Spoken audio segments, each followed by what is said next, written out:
So guys, natutupi ako ng mga damit ngayon. Ito, habang natutulog yung baby ko. At saka nakakatakot ngayon naman yung lakas ng ulan sa labas. Talagang sobrang lakas. Yung hangin, akala mo talaga bagyong-bagyo na. Actually, may bagyo talaga yata Nakakatakot yung mag-isa pa naman kami dito. Wala kaming kasama.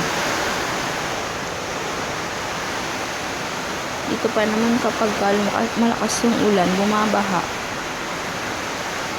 Pumapasok dito sa loob yung tubig. Kaya nakakatakot talaga pagka ganyan malakas yung ulan.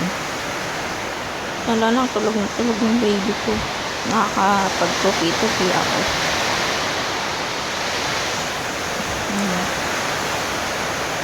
Tulog na tulog siya.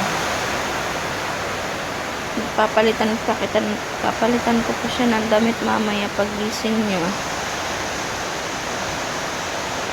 May time na ganyan siya, tahimik. May time naman na sobrang ayaw niya magpababa, kaya halos wala na akong magawa.